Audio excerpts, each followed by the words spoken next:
Malamang hindi naman po kaila po sa inyo dito po sa daigdig na ito. Marami pong mga unfair situations, no? Yung mga tao na alam nating gumagawa ng katiwalian, ng mga kamalian, nakakalusot, no? At sila po ay maya-maya parang wala lang nangyari, di ba? Ganun po ang nangyayari. Unfair ka nga po natin.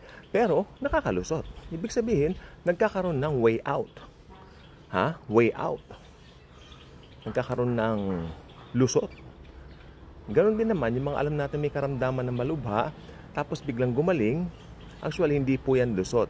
Yan po ay pagpapagaling ng Diyos sa kanila para bigyan sila ng chance na makakilala sa kanyang bugtong na anak na si Lord Jesus. Okay?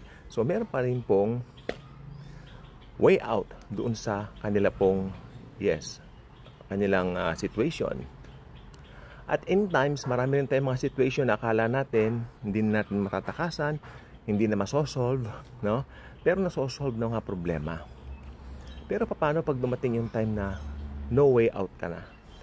Na kapag gumawa ka ng isang desisyon at ang isang desisyon na ito ay talagang magdadala sa'yo sa dagat-dagatang apoy, doon po wala na pong way out. Hindi mo na pwedeng sabihin na, ay babawiin ko.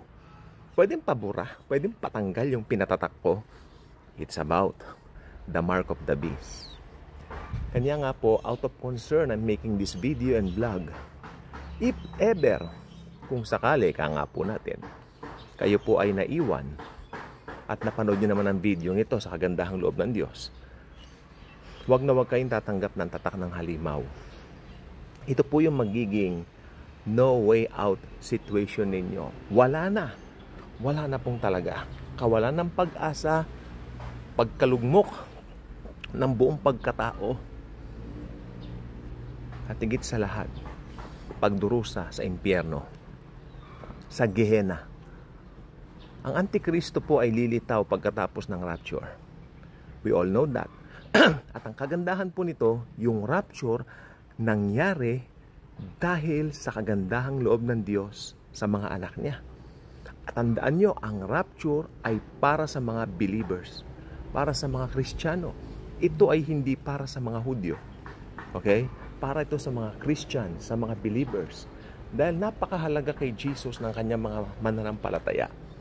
At alam ni Jesus ang daranasin ng mundo, yung kapighatiang walang kasing lungkot.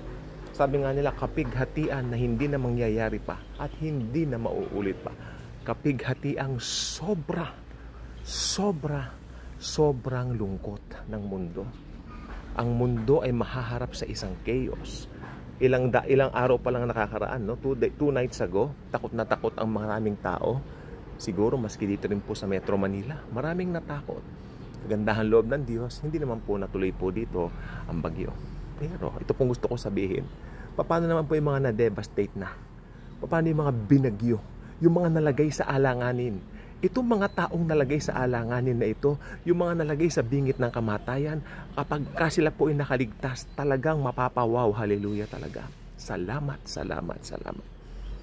Dahil napagdaanan nila between life and death. Meron silang experience between life and death na napakahirap kapag ikaw ay nandoon na sa tinatawag na halos sumuong ka na sa kalawit ni kamatayan. Subalit sa kagandahang loob ng Diyos, hindi nangyari. Hindi ba napakasarap, napakaganda? Dahil iniligtas ka ng Diyos. Alam niyo, ang buong mundo po nanganganib na mapasa impyerno.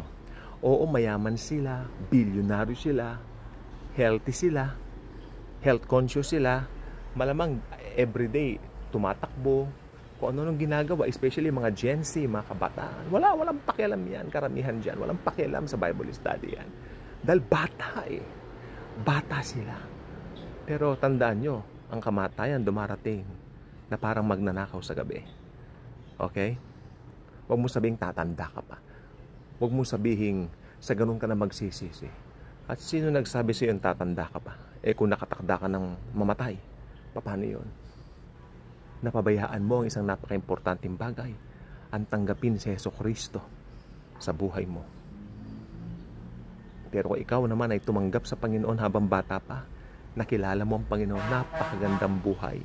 napakagandang buhay sapagkat anytime hinihintay natin na ang church ay dadagitin at tayo po ay makakasama na ng Lord Jesus forever and ever. Kaya nga po nanganganib ang mundo. Actually, ang tao, pag pinanganak pa lang sa mundo, yung isang paa niya nasa hukay ng impyerno. Sapagkat ang Diyos lang po talaga nakakaalam kung yan ay magre-respond sa gospel. Pero kung nag-respond sa gospel, hallelujah, wala nang paghatol. At minsan ka lang maboborn again. Hindi na mauulit yan. That is a once in a lifetime experience. And the Lord Himself will put His righteousness to you, in you, within you. Hindi na matatanggal yon. Ibinihis na sa'yo.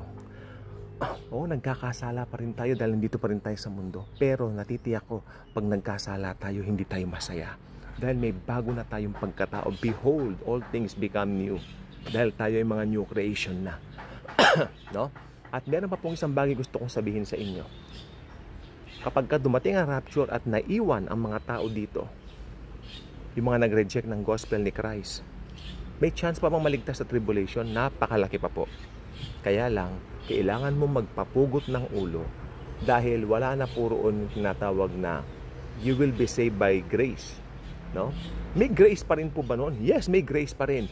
Pero ang grace, makinig pong mabuti, ang grace na tinatawag doon sa tribulation ay ang pagpapapugot ng ulo. Grace pa rin ni Lord yun kasi gumawa pa rin siya ng way para makasama ka. Kaya nga po dito po sa church age, napakasarap pong maligtas sapagkat dito salvation is free. Salvation is a gift. You just have to believe what Christ has done on the cross for you. Napaka-easing maligtas. Pero dito rin po sa age na ito, maraming matitigas ang puso, maraming mga parang, ewan ko, bakit parang hindi nila binibigyang importansya ang gospel ni Jesus. As if parang gusto nilang pumasa sa impyerno magpakailanman. No? Kaya nga po sabi ko, pag naiwan po kayo sa rapture, may chance pang maligtas. Pero, wag na wag po kayo magpapatatak ng 666. That is the point of no return. Yan po yung tinatawag na point of no return. Pag natatakan ka na ng 666 sa iyong ulo, no? Sabi sa kamay, sabi sa ulo, whatsoever. It doesn't matter. Bilang mga Kristiyano, hindi na po natin mararanasan yan. Kaya ito pong vlog na ito, video ito ay para sa mga maiiwan na makakapanood nito. Wag na wag kayong magpapatatak kahit na anong mangyari. That's the no way out situation na talagang mararanasan niyo. Kung dito sa lupa, yung mga tao nakalusot na ganyan, nakalusot ako, yes. Pero, pag natatakan ka na ng mark of the beast, wala na. Point of no return, wala na. At alam niyo po ba, pag namatay ang isang tao, ito, ang isang tao mananampalataya, siyempre, may chance po siyang mamatay pa rin physically. Halimbawa, na-aksidente siya, nalunod siya, or whatsoever, di mo alam kung anong klaseng kamatayan. Namatay siya, pero saved naman ang kaluluwa niya. Ayun ang importante roon. Yung kanyang body, madedecay. Pero maghihintay po yan sa isang araw. Merong isang araw na itinakdaan Diyos para magising muli yan. Ayun po yung araw ng rapture. That's the blessed hope. Pero yung kaluluwa niya, saved naman. At sa araw ng rapture, yung kanyang kaluluwa, babalik doon kung saan siya inilibing at mabubuhay siya, magre-resurrect siya. No? Papalitan ni Jesus. Kaya maraming mababasag na mga nicho, na mga pansyon, na mga libingan during the time of the rapture. Magugulat yung mga, nawala sa libingan ng lolo ko, nawala sa libingan yung anak ko, nawala sa libingan yung asawa ko. Dahil na-rapture na ni Lord. Pero payo ko lang, pag naiwan ka, huwag kang magpatatak because that will be the point of no return. Mas maganda ma-rapture ka. Kaya church age pa lang tanggapin mo na si Jesus bilang personal mong Panginoon at kapagligtas. Because from there, I know that you will have eternal life in His name. Pero gusto ni Jesus, mag-subscribe ka dito sa Daily Good Vibes at i-share mo ang Daily Good Vibes dahil ang Daily Good Vibes ay nangangaral tungkol sa Panginoong Jesucristo at kung anong ginawa niya sa cross para po sa ating lahat. At kapag itinaas mo ang krus ni Kristo, tuwang-tuwa po siya. At yan ang number 1 na gawain ng Daily Good Vibes channel, ang ipakilala si Jesus sa mga tao, especially sa mga Gen Z na wala pa sa Panginoong Jesucristo. Share the Daily Good Vibes channel. Share Jesus, share His love, share Daily Good Vibes. Mga ka-good vibes, kung hindi pa ka-good vibes, maging ka-good vibes na. That's the heart of Jesus, na maging ka-good vibes tayong lahat.